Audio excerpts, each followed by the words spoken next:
So I'm really privileged to be joined by Neil Tyson of Rightway Compliance today.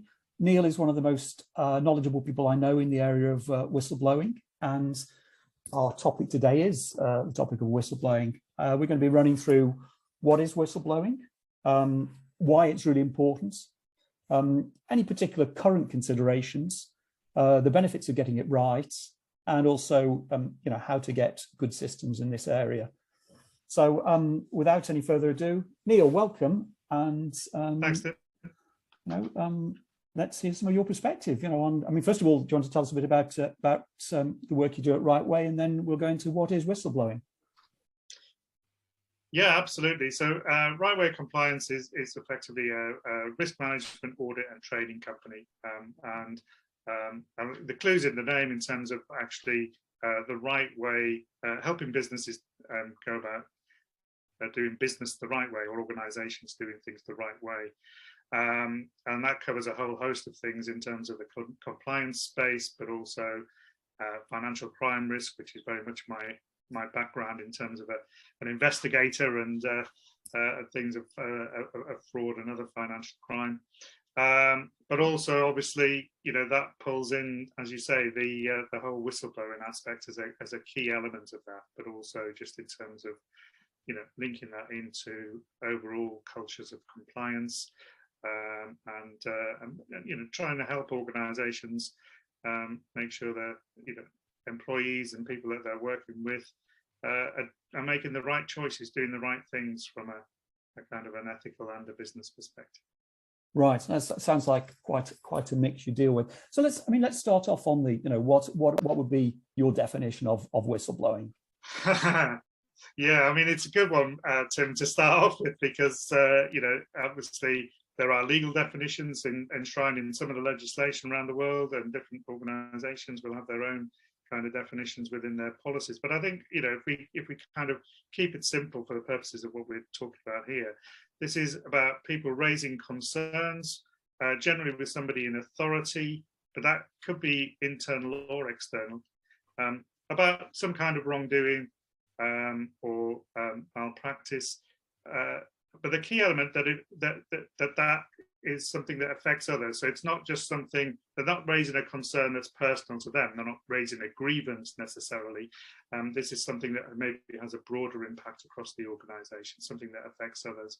But as I say, it could cover anything from raising concerns through managers internally about something, through to raising concerns externally with regulators and people like that. So it's quite a broad element, but if we keep it at raising concerns with somebody in authority about wrongdoing by the organisation.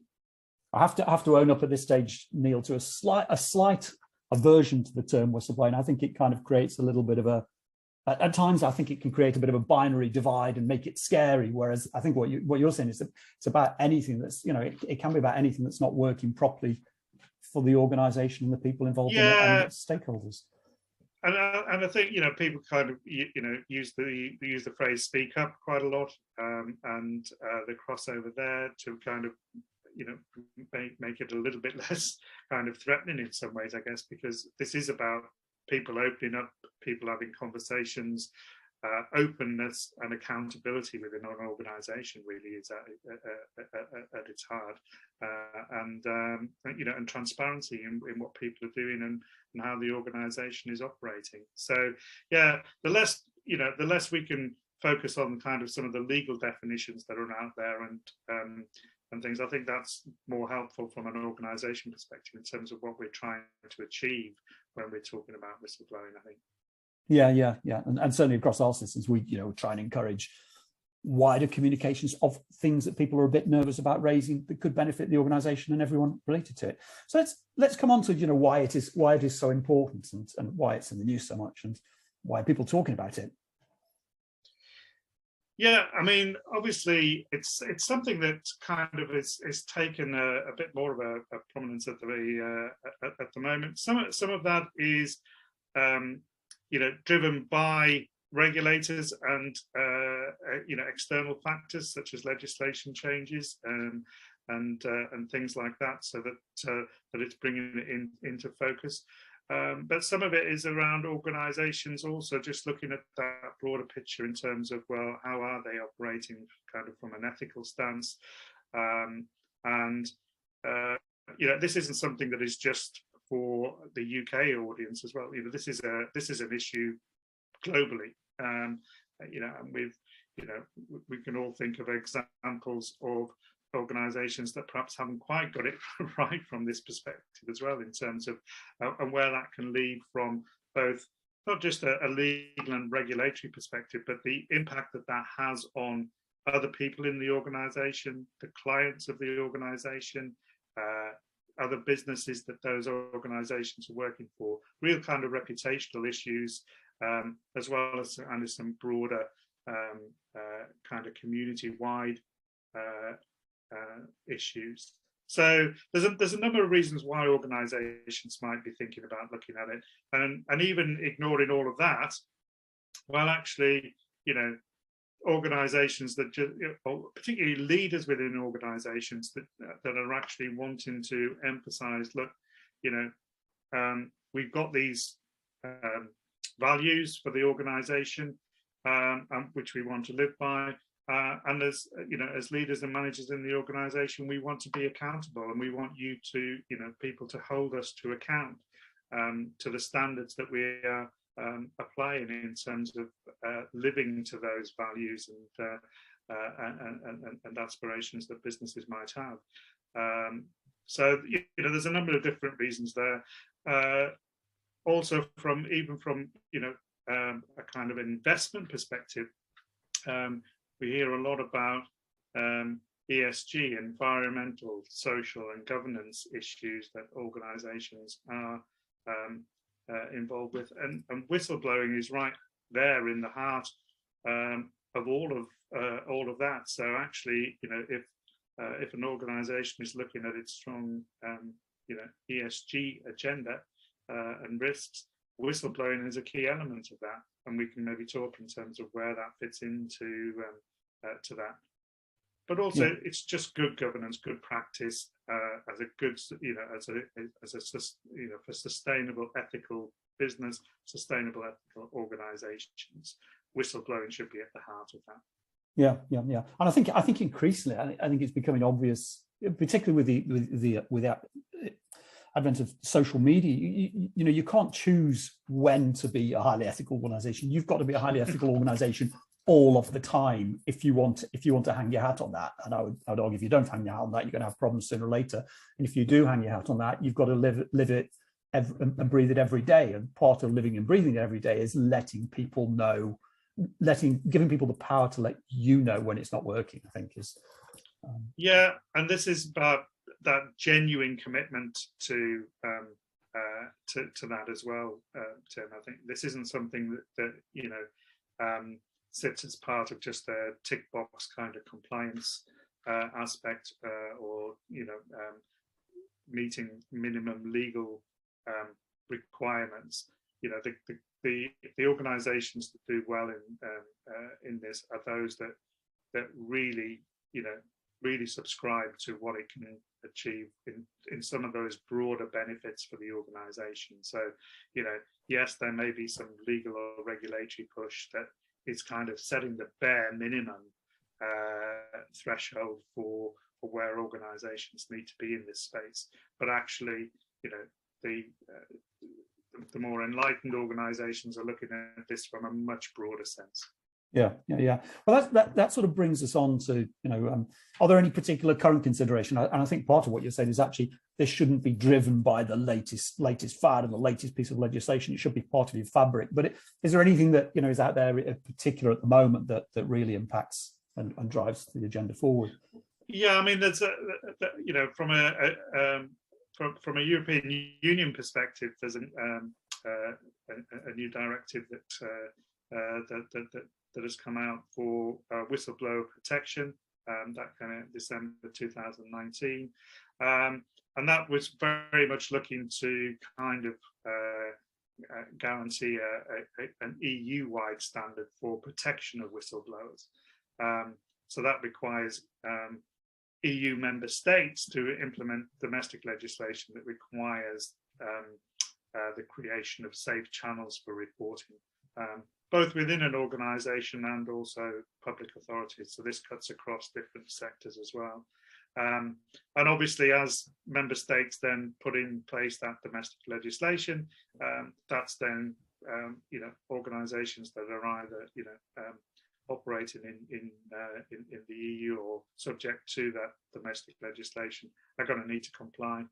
Yeah, we've seen similar things in the USA as well with different pieces of whistleblower protection legislation.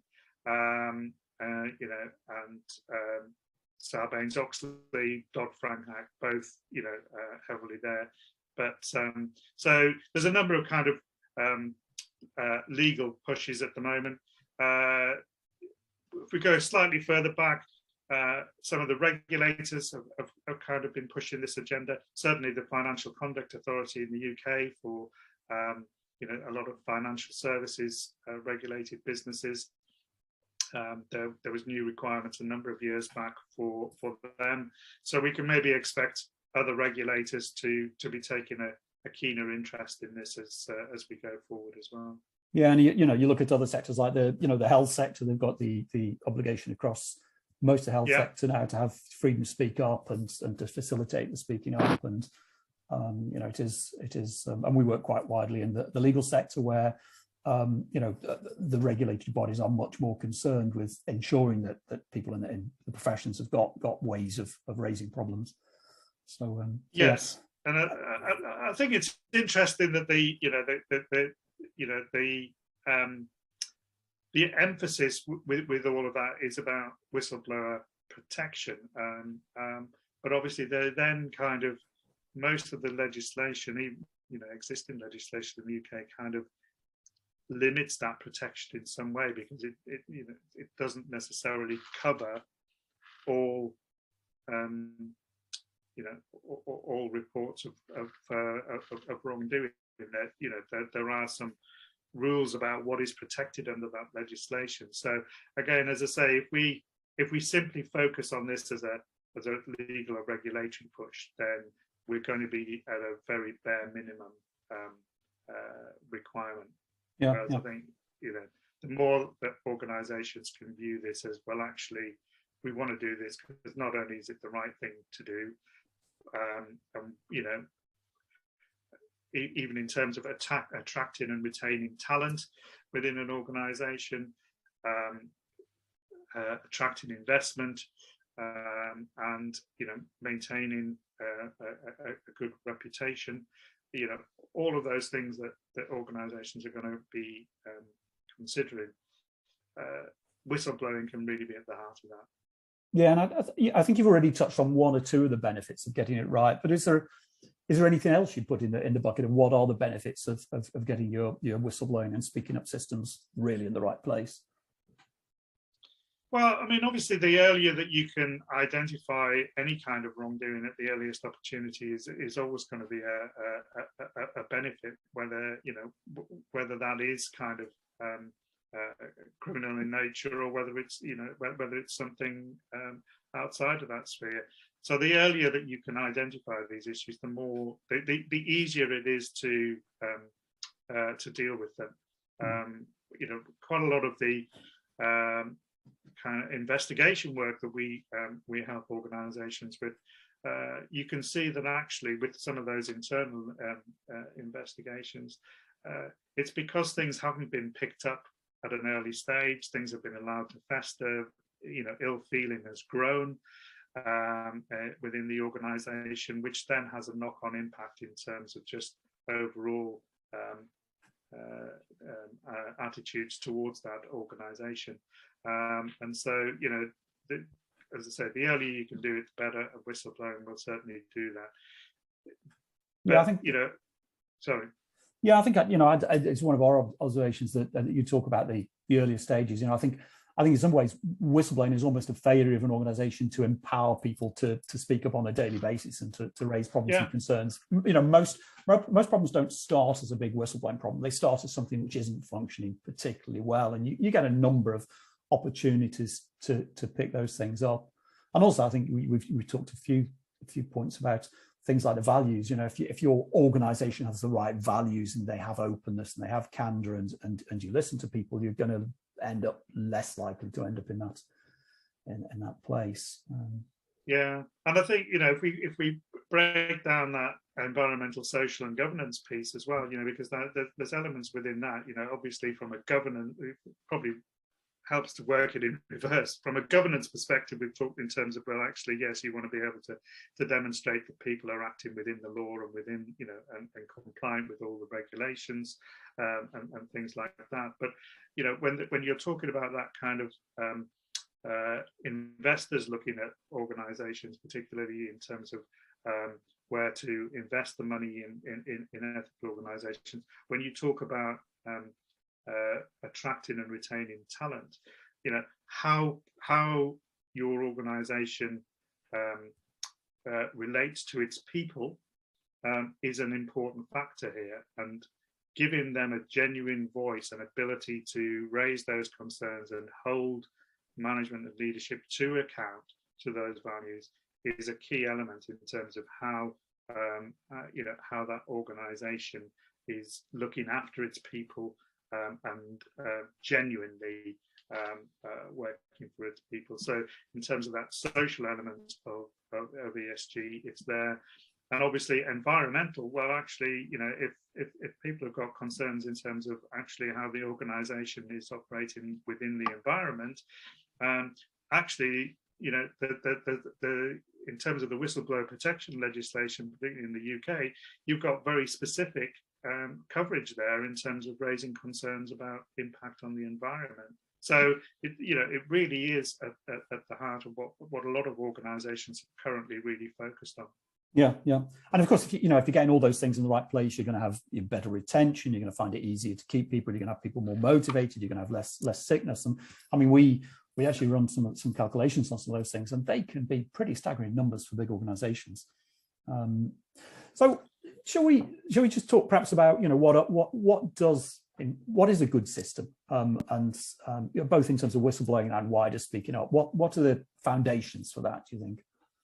Yeah, I mean, we've already covered the fact that actually, you know, a good system is one that encourages and supports people to raise those concerns. So, you know, some of that comes back to creating a good organizational culture, you know, of openness and transparency. So, you know, that's you know, if you haven't created that open and supportive culture, then you're going to struggle to put in an effective whistleblowing system. That's for sure. People need to know that actually this is something that you want to do, and that you know that you're fully behind. So, you know, in terms of how you communicate that, how you know, through training and support, not just in terms of making sure that people know how and you know, how they will be supported in that and how to do it, but also in terms of from managers' perspectives, in terms of knowing what to do when they receive, if they receive, you know, reports, or that they're picking up on little signals that maybe not all is well. So, you know, there's a big training and support element there that needs to go into it, but none of that is going to have any impact at all if you don't look at how you respond to those reports as well. And the, you know, prompt and prompt action is key. You know, a lot of when you look at reasons why people don't raise concerns, part of that is driven because they're scared or they're worried that they might, you know, as I say, that there might be some kind of retaliation or whatever for them raising the concern. But another big concern is that they just think, what's the point in me putting my head above the parapet, because nothing will get done about this. It'll just get buried. And so, you know, making sure that you focus on the response side of things is just as key as trying to open up and make sure people feel able to make those reports. Dealing with those reports effectively is important. And getting a quick resolution as well. And that's not to say to just kind of gloss over it. Clearly, if there's something that is difficult to get to the bottom of it, that may take time, but it's about responding appropriately and quickly to it, and not delaying things unnecessarily in that side of things. Now, that demands an element of resource as well. So there has to be that commitment from that perspective. If you go into something like this looking to improve your whistleblowing arrangements, hopefully what that's going to do is you're going to get more whistleblowing reports. And that's not a bad thing, clearly. That's what we're trying to do. But you've got to be able to respond and deal with those in appropriate way, as we say. So that will have some resource impact there for the organisation, whether they're dealing with those reports internally or externally. So that all needs thinking about at the point. But it's, as I say, it's not just about the receiving of reports. I think there's a new international standard that's been put out by the International Organisation for Standards, the ISO 37002, for anybody that's interested in that side of things. Excuse me. And they're looking at this in 4 particular areas: receiving reports of wrongdoing, assessing those reports, addressing those reports, and then concluding whistleblowing cases. And that also includes kind of how you will report these, both internally and externally, in terms of what your reporting requirements are, where things have been highlighted in terms of particularly wrongdoing from a criminal perspective, but also from a regulatory perspective. Yeah. We see that as particularly important, and we've started increasingly building it into our systems to it, and make sure people can see what has been dealt with, where things are, how quickly they're being dealt with, and what's been concluded. And also your message about making it really clear that these things are taken seriously and actions follow. It gets out into the fabric of the organisation. If people speak up and something's done about it, or if they speak up and nothing happens, and people will speak up if they think it might make a difference. They won't if they think it's going to be pushed under the carpet. It's far better to, however uncomfortable some of those things might be to deal with, they are much better dealt with and much easier to deal with through encouragement of whistleblowing or raising of concerns internally, because otherwise those issues are not going to go away just by trying to ignore them, trying to brush them under the carpet. They're going to surface in some way further down the line, and probably in a much more impactful way than dealing with them at the beginning.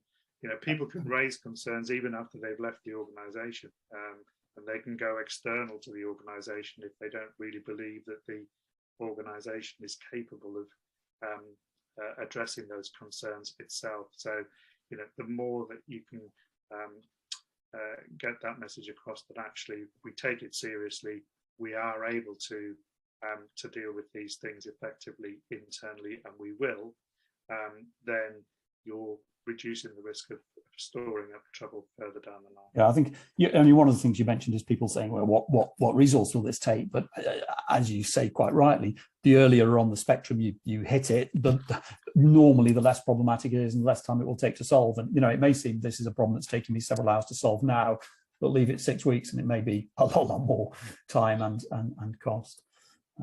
Absolutely. If you're talking about a major regulatory breach of criminal investigation as a result of this, if that's left to fester or to get worse, those are really resource intensive ways of dealing with it. We help organizations manage risk all the time, and the one thing that we kind of try to get across to them is that actually this is about being proactive and being on the front foot in terms of dealing with this, so that you're kind of you're anticipating where there might be problems, and early warning signs for that can come through your whistleblowing for certain. So yeah, however you think it might be complicated and difficult to deal with in the when you're in a state of calm, you can multiply that by 10 or 100 when you're actually in the throes of reacting to a serious whistleblowing event. Yeah, I think I think that's very, very right. And I think you also raise a good point, very good point, that if you give people a chance to discuss these things internally, you do substantially reduce the need for them to go externally. And often it's not keeping a lid on things; it's solving them before they get highly problematic, and making sure it never escalates. Yeah, I mean, very few whistleblowers would choose to go externally as a first course of action. I mean, obviously, and particularly people who, genuinely want something resolved for the benefit of everyone. As I say, these are reports that are raising concerns that impact a broader set of people. So it's in everybody's interests to deal with those as early as we can. Yeah. Well, I think Neil, our time is pretty much up. Really, really interesting conversation with you, and thank you so much for your time this evening. If anyone who's watching wants to raise anything with either Neil or me, there'll be an end block where you can see our contact details, and feel free to contact either of us. Thanks for listening, and Neil, thanks for your time. That's been great. No, thanks, Tim, and thanks for the opportunity.